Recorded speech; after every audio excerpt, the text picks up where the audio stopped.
أعوذ بالله من الشيطان الرجيم بسم الله الرحمن الرحيم أولئك الذين امتحن الله قلوبهم للتقوى لهم مغفرة وأجر عظيم. وقال النبي صلى الله عليه وسلم أصحابي كالنجوم فبأيهم اقتديتم اهتديتم. صدق الله العلي العظيم. جس کام کے لیے آئے تھے وہ سارے کے مالک ہے جس کی ابتدا کرے کہ راستہ پا جاؤ گے. دوستو خالق السماوات والارض نستر آگے جب تک بھی انسان جان بیدار پیدا ہوا تو ان کی رشتے اجاد کے لیے رسولوں کو بھیجتا رہا.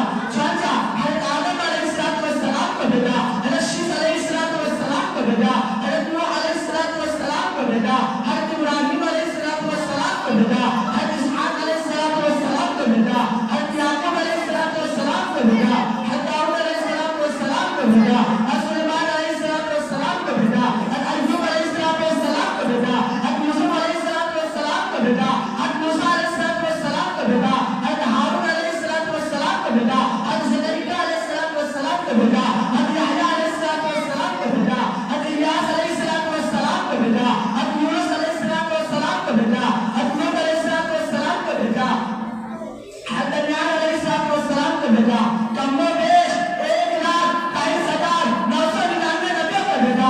آخر میں شہنشاہ تھا تاجدار مدینہ سرور کائنات امام الانبیاء جناب محمد رسول اللہ صلی اللہ علیہ وسلم نے بھیج کر 1,24,000 کی تعداد کو پورا کر دیا اور ساری دنیا کے لوگوں کو بتا دیا اے لوگوں سنو اب نبیوں کا سلسلہ ختم ہو گیا, اب قیامت تک کوئی نیا نبی نہیں آئے گا. یہ دین آخری دین ہے, یہ شریعت آخری شریعت ہے, یہ مذہب آخری مذہب ہے, یہ دھرم آخری دھرم ہے. اور یہ وجہ ہے کہ اللہ پاک نے